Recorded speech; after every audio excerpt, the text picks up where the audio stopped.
I think one particular day I got a little bit sort of too excited about spotting a well-known terrorist who's, or a suspected terrorist, as he says it, who is now a political figure in Northern Ireland. And my camera, I think the lens must have come out, or the click or the flash or whatever, not the flash, but the reflection of the lens must have attracted somebody. The next minute was, or within a few minutes, all the cars had disappeared off the street. Women had come out and were shouting at the kids to get off the street. We were in the upstairs bedroom of a terraced house, and we heard four people downstairs. It was kids, which was a normal thing they did, so they sent the kids in first, and they found us. We radioed through to say the observation post had been compromised, and it was decided to leave us there to see what would happen, which was going to be self-evident, really. But at that stage, the sergeant and a chap called who they stayed, he was the sniper, so he took position at the front, looking through the post that I had been there with the camera, and myself and another chap went downstairs to be at the back door. So at least we were holding both entrances. And I was just saying to this, and I was fairly young, but a younger member soldier saying, well, you want to be careful, because probably the first thing that will happen is they'll throw a blast bomb at us.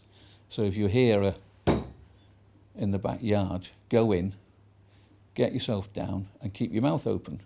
Because someone had told me that if you, when an explosion is about to happen, if your mouth's open, the blast is absorbed slightly and doesn't pop your eardrums.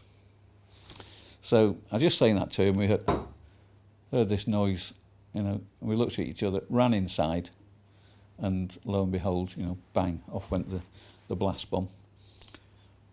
And I was now by the front window of this terraced house, breeze blocked up, listening to the sound of a machine gun.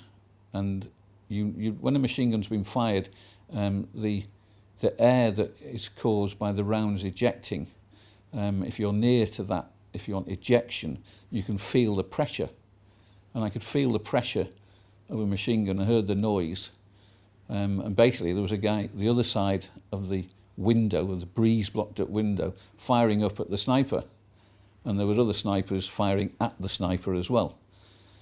And so I ran back to the other side of the room and started firing my weapon through the breeze blocks.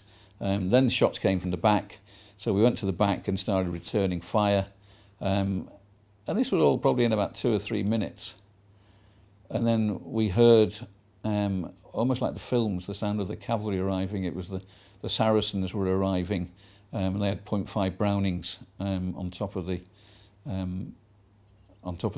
turret, and they were flanked by 2 smaller Ferret scout cars which had .5 Brownings as well. So you had a Ferret in the scout car in the front, the armoured personnel larger wagon in the middle, another Ferret scout car in the back, and they were firing their Brownings, and we thought, well, at least we know we're fairly safe now. So they came to the next door building to us. We were at the back door still. The 2 guys from upstairs had come downstairs, and we were looking to extract, and the only way to extract was over the wall into the next yard, and then go through that, because don't forget, all our entrances were breeze blocked up at the front, and that's where the Saracen had parked up. So I think, not through bravery, but I just happened to be the one that was closest to the back door. The troops in the next yard came out, and they took up positions, and I put my rifle on the 6-foot wall that separates 2 adjoining houses, and got up there, and there was shooting started, and there was lots of people firing back. Anyway, I got over the wall.